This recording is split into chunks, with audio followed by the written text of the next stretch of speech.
ድንገት እግር ጥሎት ወደዚች ማሌዥያ መንደር ጎራ ካሉና ሱፍ የለበሱ በድን ሬሳ ይዘው ሙት ዓመት ሲያከብሩ ከተመለከቱ ብዙም ግራ አይሰኙ። ምክንያቱም ደግሞ ባህላቸው ነውና። በዛሬው ጉዟችን ወደ ማሌዥያ በቶራጃን ማህበረሰቦች ዘንድ የሚፈጸመውን አስገራሚ ክብረ በዓልን እንቃኛለን። ከሞት በኋላ ላለው ህይወት ሁሉም እንደየእምነቱና አመለካከቱ ይኖራል። በኢንዶኔዥያ እምብርት ላይ የምትገኘው ሱላዌሲ ደሴት ላይ መገኛቸውን ባደረጉ በቶራጃን ማህበረሰቦች ዘንድ ግን አንድ ዓለምን ጉድ ያስባለ ባህልና እምነት አላቸው። ታዲያ እኛም ዛሬ በአስገራሚ ባህላቸው ጀርባ ያለውን ታሪክ ልንቃኝ እንወዳለን።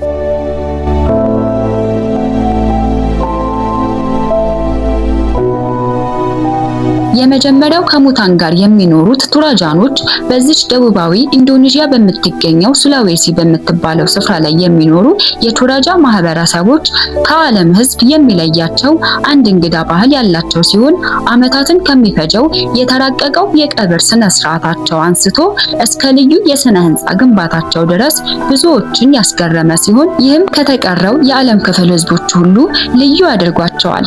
ሞት በብዙ ሰዎች ዘንድ የህይወት ፍጻሜና የምድራዊ ህይወት ማክተሚያ እንደሆነ ቢታመንም በቶራጃ ህዝቦች ዘንድ ግን ይህ ፍጹም የተሳሳተና የሞኞች ሐሳብ ተደርጎ የሚቆጠር ሲሆን ምክንያቱም ደግሞ እንደነሱ ከሆነ ሞት የሁሉም ነገር ማብቂያ ወሰን ሳይሆን ወደ ቀጣዩ የህይወት ክፍል መሸጋገሪያ ድልድይ ነው። በዚህም ታዲያ ሞት ለቶራጃን ዘመድ ከዘመድ ወዳጅ ከወዳጅ የሚለይ ክፉ ጣፋንታ ሳይሆን አንድ ሰው በስጋ አካሉ ከወዳጅ ዘመዶቹ በመንፈሳዊ ዓለም ወዳሉ ወዳጅ ዘመዶቹ የሚያደርገው የተለየ ጉዞ በመሆኑ ሰውን ከሰው የመለየት አቅም የለውም።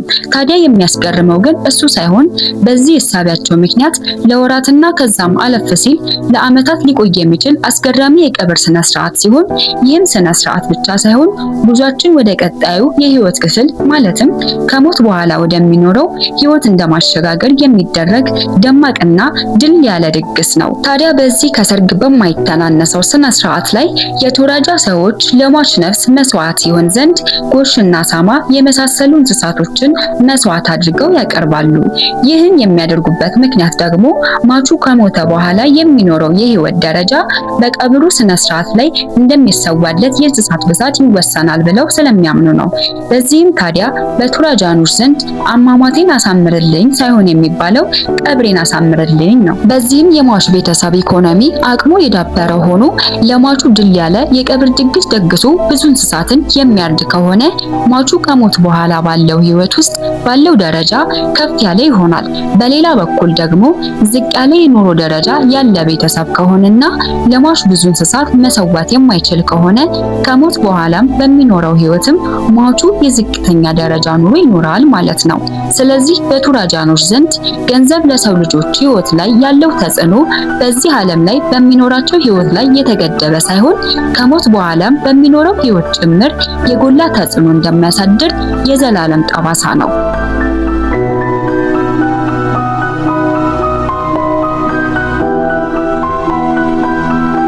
ቀጣዩ አስደናቂው ሬሳ የመንከባከብ ስነ ስርዓት ሲሆን ይህ ከቶራጃ ህዝቦች ዘንድ አንድ የሞተ ሰው አንዴ ተለቅሶለት የለቅሶ ስነ ስርዓት ተፈጽሞ በላዩ ላይ የድንጋይ ሐውልት ተጭኖበት ብቻ አይተውም።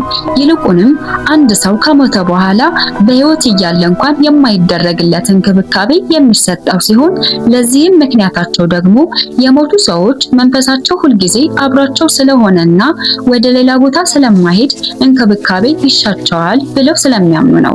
እንዲያውም በዚህ ዓለም በስጋ ለሚኖሩ ወዳጅ ዘመዶቹ ከመንፈስ ዓለም ሆኖ ምክርና ተግሳጽ እየሰጠ በመምራት ቤተሰቦችን እንደሚረዳ ጭምር ይታመናል። ስለዚህም በብዙዎች ዘንድ መለያያ ተደርጎ የሚወሰደው ሞት እዚህ ግን ከስጋዊ ዓለም ወደ መንፈሳዊ ዓለም የመሸጋገር ሂደት እንደሆነ ይነገራል። በዚህም የተነሳ በሞት መንፈስ ዓለም ውስጥ ያሉትን ሙታኖች ስጋዊ አካል መንከባከብ በቶራጃ ማህበረሰብ ዘንድ ከፍተኛ ትኩረት የሚሰጥ ጉዳይ በመሆኑ ሌት ተቀን ይህንን ሬሳ ሲንከባከቡ ይኖራሉ። በዚህም ታዲያ የሟች በድን አካል በየተወሰነ ጊዜ ከቀብር ስፍራው በጥንቃቄ የወጣ የጽዳትና እንክብካቤ የሚደረግለት ሲሆን አንዳንዴም ሱፉን ሽክ ብሎ ከዘመድ አዝማድ ጋር ፎቶ ሲነሳና ሲጸለይለት መመልከት የተለመደ ባህል ነው።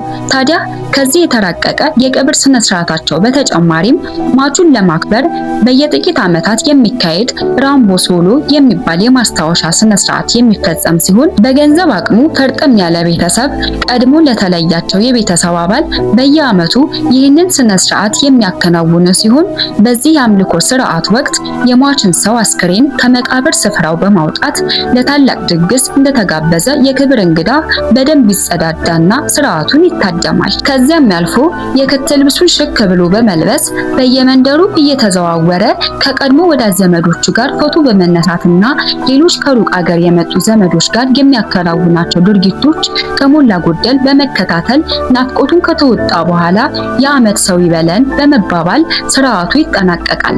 ከዚህም በመቀጠልም የሞተው ሰው ሬሳ እንደገና ከአዲስ ጨርቅ ተጠቅልሎ ላኪያን ተብሎ በሚታወቀው ልዩ መቃብር ውስጥ በክብር እንዲቀመጥ ይደረጋል። ከዚያም እስከሚቀጥለው ዓመት ድረስ በክብር ተጠብቆ ይቆያል። ይህ ስነ ስርዓት በሕያዋንና በሙታን መካከል ያለውን ትስስር እንደሚያጠናክርና የህብረተሰቡን ቀጣይ ህይወት እንደሚያረጋግጥ ይታመናል።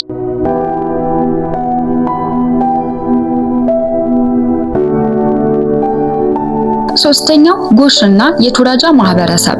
እነዚህ የቱራጃ ማህበረሰቦች ዘንድ የአንድ ሰው ባለጸግነትና የሀብት መጠን የሚታወቀው በሚኖረው የተንጣለለ መኖሪያ ቤት አሊያም በሚነዳው ውድና ቅንጡ መኪና ሳይሆን ባለው የጎሽ መጠን ሲሆን ለዚህም ለቱራጃዎች ጎሽ የዱር እንስሳት ብቻ ሳይሆን የኩራት ምንጭ እንደሆነ የባለጸግነት ማሳያ፣ የመንፈሳዊ ስርዓት ማከናወኛ፣ ከሁሉም በላይ ደግሞ የሞተን ሰው ነፍስ ወደ መንፈስ ዓለም የሚያጓጉዝ መስዋዕት ጭምር እንጂ።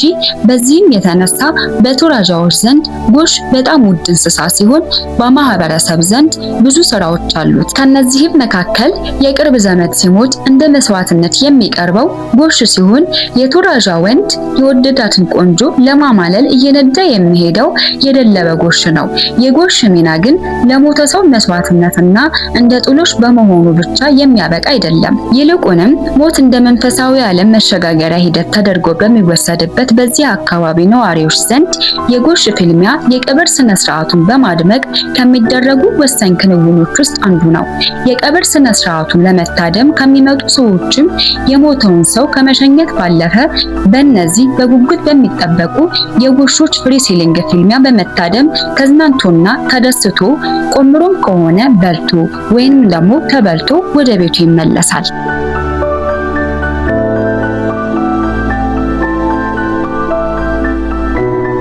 አራተኛው መቃብሮችና ሐውልቶቻቸው። የኢንዶኔዥያውያን የቱራጃ ህዝብ ከለዩ የቀብር ስነ ስርዓታቸው ባለፈ አስደናቂ የኪነ ህንጻ ጥበባቸው በሚገለጥበትና በገደል አፋፍ ላይ በሚሰሩት የመቃብር ስፍራዎች ይታወቃሉ።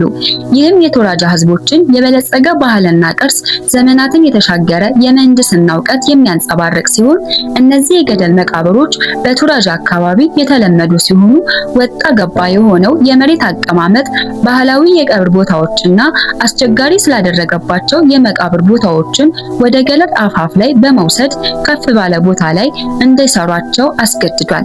ታዲያ ይህ ችግር ብልሃትን ያስተምራል እንዲሉ ዘንድ ከዘመናት በፊት የመቃብር ቦታ አለመመቻቸት የፈጠረው ይህ ውስብስብ የመቃብር ቦታዎችን የመፍጠር ልማድ አሁን ላይ አካባቢው ነዋሪዎች የገቢ ምንጭ የሚሆን ከፍተኛ የቱሪዝም ፍሰትን ያስገኝቷል። እነዚህ በገደል አፋፍ ላይ የተፈለፈሉት የቀብር ስፍራዎችም ለተመልካች እይታ አስደናቂ ሆነው ትንግርትን ይፈጥራሉ። እነዚህ የገደል መቃብሮች የሟቹን የኑሮ ደረጃና የሀብት መጠንን በሚያንጸባርቅ በተለያዩ ቅርጻ ቅርጾችና ጌጣጌጦች ያሸበረቁ ጭምር ናቸው። ከቱራጃ የቀብር ስፍራዎች ውስጥ በጣም ከሚያስደንቁ ነገሮች አንዱ የታውታኡ ምስሎችን የመጠቀም ባህል አንዱ ሲሆን እዚህ ህይወት እንዳላቸው የሚታመንባቸው የእንጨት ምስሎች ከገደል መቃብር ውጭ ተቀምጠው ሟቹን የሚወክሉና የቀብር ቦታው ጠባቂ ሆነው የሚያገለግሉ ናቸው። እናም እነዚህ እምቅ በሆነና በዳበረ የባህል ሀብታቸው ሞትን ክብረ በዓል ባደረገው አስደናቂ ልማዳቸው እንዲሁም ጎሽን የሀብት ማሳያ ባደረገው የቆየ ወጋቸውና በገደል አፋፍ ላይ በሚሰሩ የምህንድስና ጥበብ በሚገለጥባቸው የመቃብር ስፍራዎች አድማጭ ተመልካችን ጉድ የሚያስብሉ የኢንዶኔዥያ የቱራጃ ማህበረሰቦችን ቃኘን።